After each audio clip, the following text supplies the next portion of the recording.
اهلا بيكم جونيور فور. عاملين ايه حبايبي؟ يا رب تكونوا بخير. محتاجين نذاكر الساينس اول باول مع بعض. هكون معاكم في ساينس ستيشن ساينس اونلاين وبشرح من كتاب المعاصر. لو انتوا اول مره تشوفوني سبسكرايب للقناه ولايك وشير لاي فيديو انزله علشان الكل يستفيد.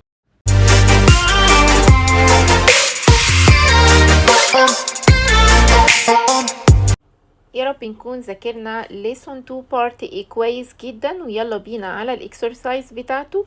واول سؤال بيقول لحضرتك choose the correct answer. the color of fear of phoenix fox protect it from. يحمي من ايه؟ من الويند ولا الهوت climate ولا rains ولا cold weather؟ the color of fear of phoenix fox احنا قلنا ان هو sandy colored fear. انت protect it، الفير عامل زي ايه؟ عامل بالظبط زي الشمسية، زي الامبريلا. protect it from the hot climate. number 2. Phoenix fox has a tan colored coat that provides dot in the environment. التان colored coat بتاع الفينيك فوكس اللي هو sandy colored coat وموجود في الساند، يبقى اكيد enable it او بيمكنه ان هو يعمل كاموفلاج في الانفايرمنت. number 3. panting in phoenix fox belongs to. البانتنج اللي هو بيقرر يعمله يبقى belongs to behavioral adaptation. only behavioral adaptation. number 4. phoenix fox and arctic fox live in pairs. this belongs to dot adaptation. هما اللي بيقرروا بنفسهم ويروحوا يعيشوا في البارز، يبقى ده عبارة عن ايه؟ عبارة عن only behavioral adaptation. number 6. changing the color of body coat of arctic fox according to seasons is considered as a type of. هو اللي غير الكوت بتاعه ولا الكولر ده اتغير لوحده في البادي structure؟ so it's a structural adaptation. حاجة ملوش دخل بيها خالص ولا قرر يعملها، هو ربنا خلقه كده. number 7. all the following properties help arctic fox to stay warm except. thick fur coat، لا ده عامل زي الجاكيت هيخليه warm. tan colored coat ولا short ears و short legs دول قريبين من جسمه عشان يدفوه، لكن التان colored coat مش هيخليه stay warm، ملوش دعوة اللون. number 8. both phoenix fox and arctic fox are similar in all of the following except.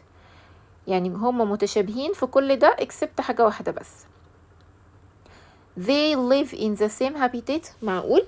ده احنا الفينيك فوكس عارفين ان هو في الديزرت و very hot temperature، لكن الاركتيك فوكس ده عايش في التاندرا ديزرت اللي كلها سنو في الوينتر، والوينتر ده بيبتدي ميلت في السمر. number 9. all the following sentences present the meaning of adaptation except. يعني كل ده عبارة عن المينينج بتاع الادابتيشن ما عدا حاجة واحدة بس. بيقولك ان الادابتيشن ده it's the characteristic that help living things survive. بيمكننا ان احنا survive ونقدر نعيش. it's the characteristic that helps living things reproduce. ان احنا get new individual. it's the change that helps the animals to find prey. ممكن ان هو يخلينا نقدر نعمل كاموفلاج علشان نقدر نصطاد البري. طبعا بتكلم عن الانيمال، يعني هي اللي catch the prey. letter D. it's the change that causes the death of the animal. هو هيموت الانيمال؟ لا طبعا. so accept letter D. number 10. pale sharks can live in. اتفقنا ان كل الشاركس live في السالتي ووتر except البول شارك يقدر يعيش في الريفر اللي هي الفريش ووتر والاوشن اللي هي السالت ووتر. 11. one of the structural adaptations of bull sharks is that they. structural adaptation في البادي structure اللي هو ملوش دخل بيه، اللي مخلوق بيه ان هو can live in both salt water and fresh water. لكن eat لا، هو اللي هيقرر eat different types. hunt هو اللي هيقرر انه hunt في الداي or at night. can live in salt water only لا، هو can live in both في الفريش وفي السولت. number 12. during hunting when a panther chameleon stands within leaves of tree لونها green. واتفقنا ان الكاميليون can change their color، تقدر تغير الكالر بتاعها according to الحاجة اللي واقفة عليها. طب هي واقفة على الليفز والليفز دي لونها green، يبقى اكيد السكيلز بتاعتها هي كمان هيكون لونها green، it changes into green. Number 13. Special eyes of the panther chameleon belongs to dot adaptation. الeyes بتاعتها في البادي structure بتاعها يعني only structural adaptation. Number 14 is considered as a behavioral adaptation in the panther chameleon. البانثر chameleon بتقرر تعمل حاجات لما بتحس ان في enemy او لما بتحس ان في enemies او بتحس بالدينجر. بتبدأ ان هي puffing up its body during danger، تنفخ جسمها لايك البالون كده علشان تبان ان هي bigger، فأي enemies جاية تبدأ ان هي تخاف وتبعد عنها. بتعمل ايه تاني؟ open its mouth wide، وتقدر ان هي change its color. لكن الايز بتاعتها والفي شيبد فيت والتيل لايك هاند كل دي structural adaptation. Number 15 all the following are structural adaptation. هنا مديني في كولوم A الكاميليون والفينيك فوكس والاركتيك فوكس والبال شارك. مديني في البي الادابتيشن short ears and legs V shaped feet counter shading وبانتينج. وhelp it to stay cool stay warm balance and move hide from its prey. الكاميليون عندها V shaped feet يخليها تقدر ان هي تمسك في البرانش يعني balance and move وتتحرك. الفينيك فوكس بيعمل ايه او عنده ايه؟ الفينيك فوكس بيعمل بانتينج وده structural adaptation to stay cool. برافو عليكم. الاركتيك فوكس لا، ده الاركتيك فوكس عنده short ears and legs to stay warm.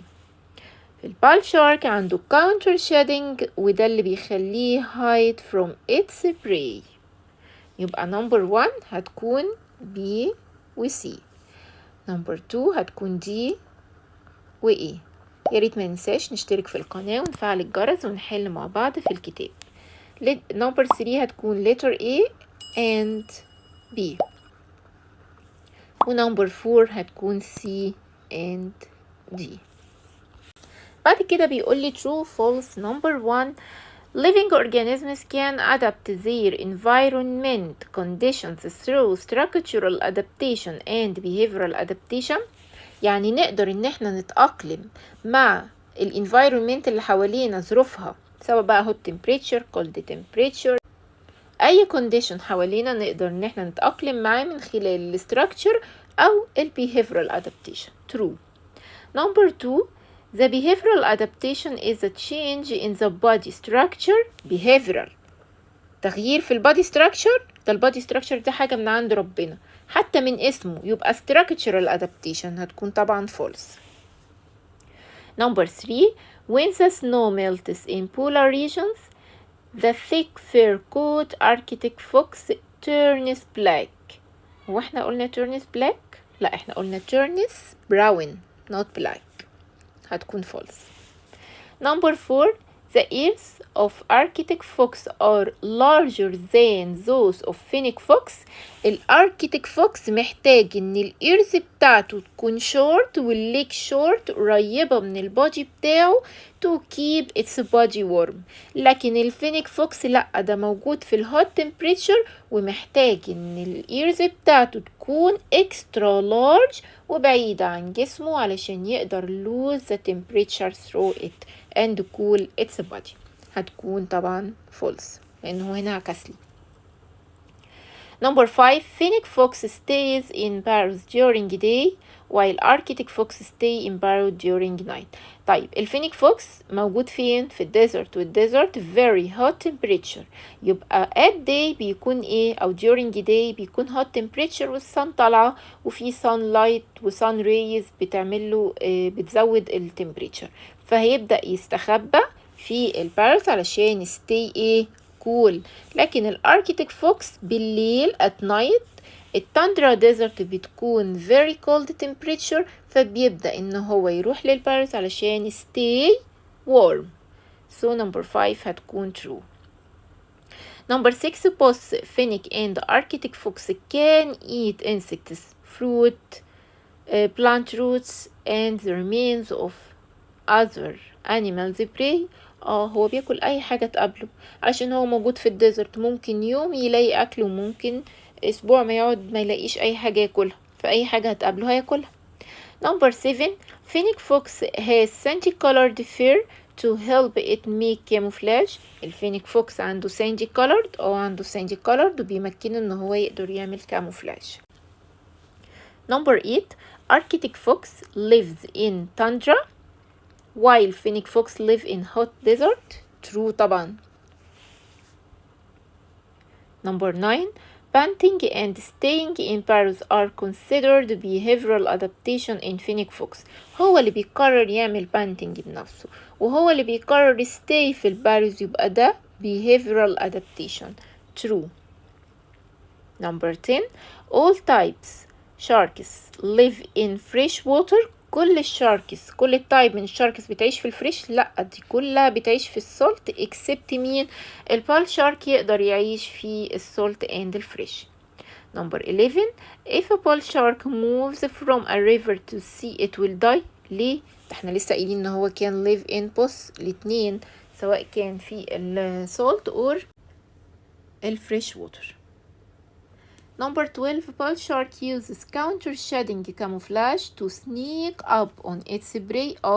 بيقدر يستخدم الكاونتر شيدنج اللي هو has white belly and dark back.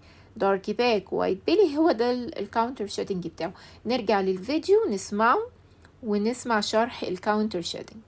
Number 13 chameleon uses its tail and V-shaped feet to hunt and move.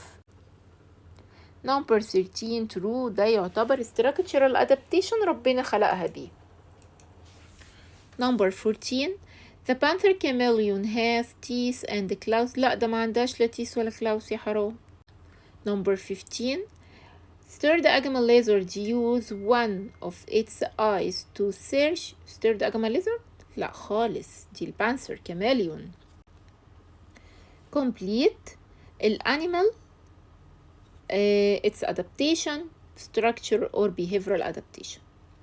has blood vessels wave around each other. قلناها كتير قوي قوي قوي وعرفنا ان البنجوين هو اللي عنده blood vessels wave around each other، علشان كده يقدر ان هو touch the ice all the time من غير ما الفيد بتاعته يحصل لها freezing. So number 1 هنا هتكون penguin. Its adaptation has blood vessels wave around each other. Structure or behavioral؟ طبعا structural adaptation. Number 2 polar bear has a thick white fur with a structural adaptation.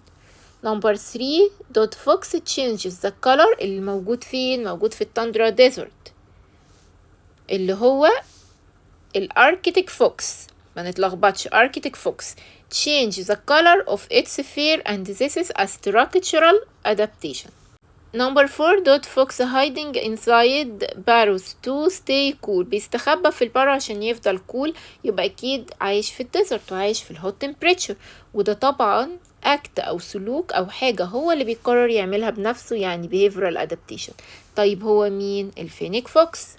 Number 5 Panther chameleon has eyes move in opposite direction. طبعا structural adaptation.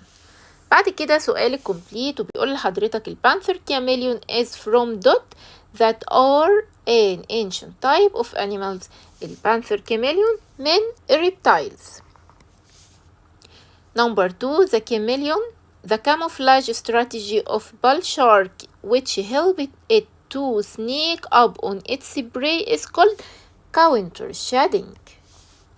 Number 3 Arctic fox live in dot desert. الاركتيك فوكس عايش في التندرا ديزرت، والتندرا ديزرت دي كلها سنو في الوينتر، وفي السمر الايس ده بيبدأ يحصل ميلتنج ليه.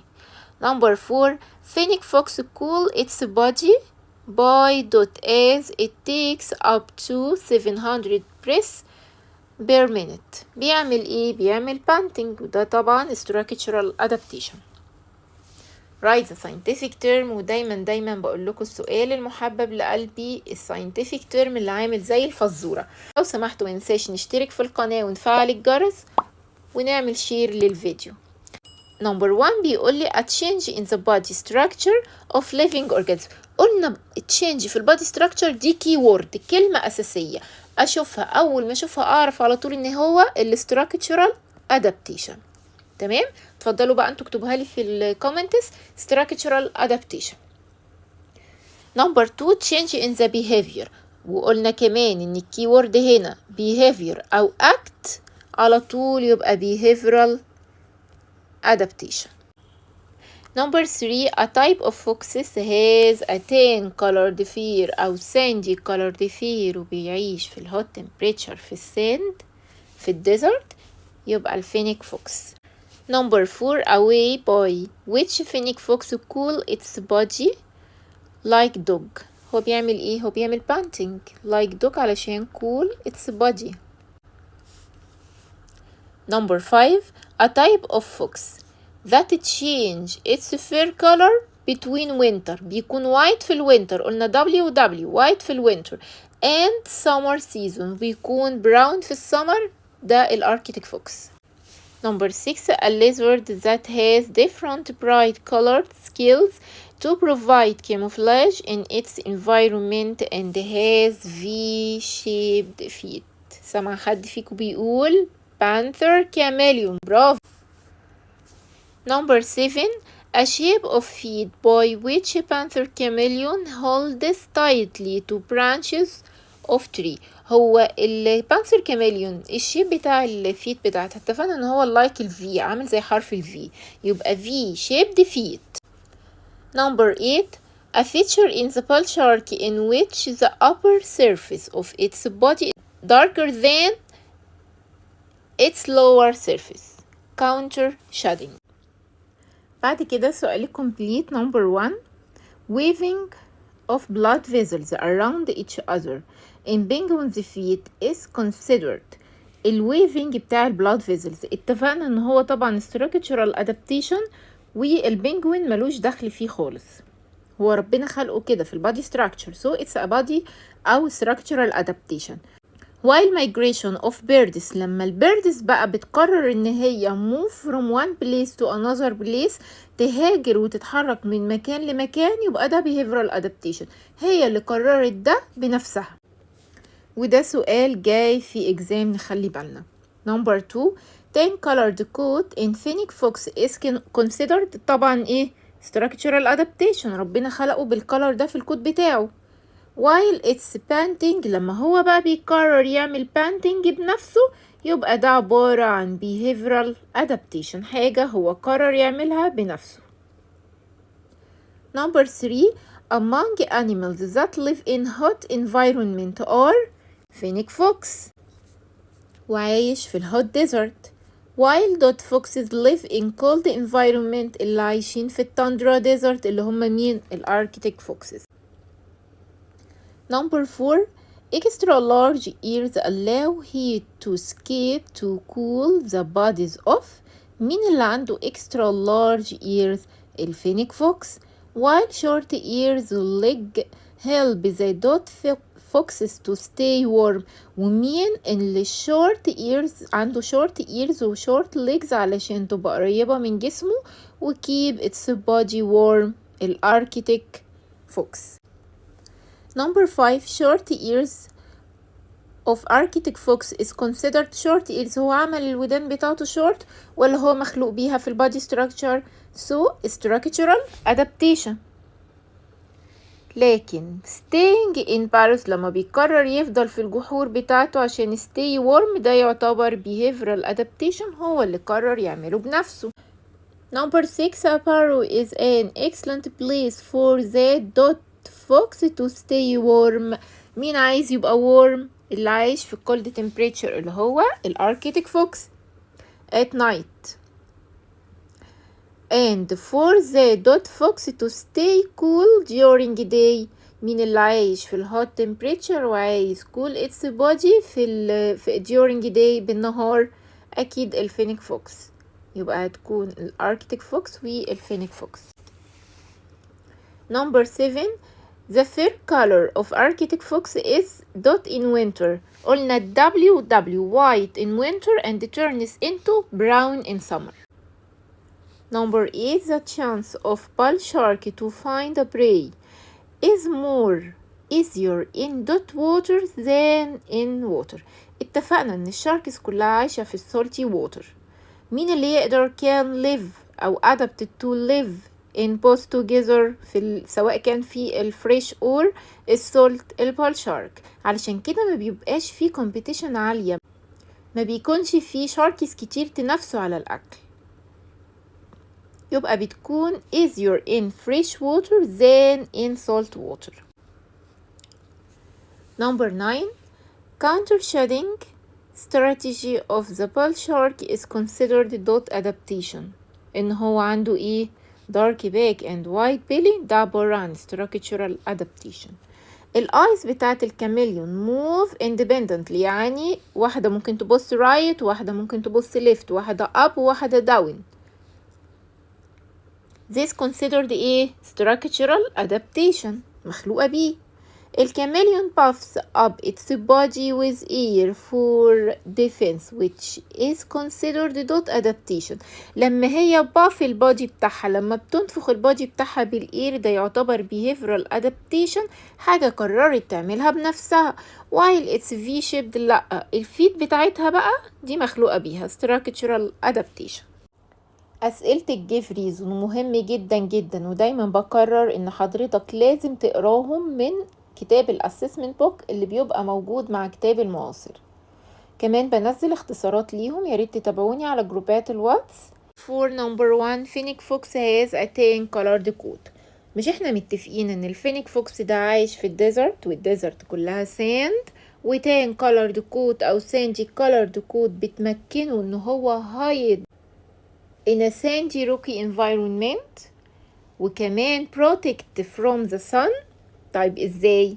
قلنا ان has a tan colored coat، الكوت بتاعه بيعمل حاجتين. اول حاجة ان هو enable it ان هو يقدر يعمل camouflage and hide in the sand، وكمان يقدر ان هو protect itself من الهوت sun، عامل زي الامبريلا كده. Number 2. Fennec fox pants like a dog. هو بيقرر ان هو pant يلهث زي الدوج علشان cool its body. Number 3. Arctic fox has a thick fur coat. الاركتيك فوكس عايش فين؟ في التندرا ديزرت، والتندرا ديزرت is very cold temperature، يبقى هو محتاج جاكيت يدفيه. يبقى to keep its body warm in extreme cold climate، أو to keep its body warm بس. نجاوب من فهمنا يا حبايبي، ماشي؟ Number 4. The fur of Arctic fox is white during winter but it turns brown in summer. التندرا ديزرت مليانة ايس في الوينتر، والايس ده بيحصل له ميلتنج، يسيح ويدوب في السمر. طب هو هيعمل ايه؟ ربنا خلق له بقى حاجة مميزة جدا، structural adaptation، ان الفر بتاعه في الوينتر يكون لونه وايت، وكمان turns into brown في السمر، فيقدر ان هو يعمل camouflage in all season. تمام؟ يبقى to help it sneak up on the prey in any season. Number 5. Burrows are excellent place for Arctic and Fennec fox. بالنسبة للأركتيك هو بيستخبى من ايه؟ من الكولد temperature to keep its body warm. لكن بالنسبة للفينيك فوكس هو بيستخبى من السانلايت علشان cool its body. يبقى فينيك فوكس stay cool during the sunny day، والاركتيك فوكس stay warm at night. لا number 6. Fennec fox has extra large ears while Arctic fox has short ears. طيب واحد كده، مش احنا عارفين ان الفينيك فوكس عايش في الهوت تمبريتشر، هيقول الايرز بتاعته بعيدي كده عن جسمي، بس طبعا يعني احنا بنقول كده عشان نفتكرها، انما ده structural adaptation. هو has extra large ears to lose the heat، عشان تساعده ان هو lose الهيت and cool its body. لكن الاركتيك فوكس has short ears و legs قريبين من البادي بتاعه to keep its body warm. Number 7, bull sharks have less competition for finding food in fresh water. يعني البال شارك دلوقتي بيبقى فيه منافسة أقل لما بيكون عايش في الفريش ووتر. اتفقنا عشان كل الشاركس بتعيش في السولتي ووتر except البال شارك يقدر ان هو يعيش في السولتي or الفريش ووتر. يبقى because other types of sharks live in salt water only. Number 8, panther chameleon has V-shaped feet and a long tail. هي عندها V-shaped feet to hold tightly in the branches of the tree. تبدأ تمسك بالتيل وبالV-shaped feet في البرانشز بتاعة التري وما تقعش. Number 9, give reason for changing the color fur of Arctic fox is considered as a structural adaptation. عشان ده عبارة عن change في البادي structure ملوش دخل بيه. So it's a change. So because it's a change in the body structure to help it survive. What happens if لو الاركتيك فوكس has a brown coat during winter؟ يا نهار أبيض، العكس يعني، والفير ده turns into white during summer. طب هو بالطريقة دي ازاي هيعمل كاموفلاج؟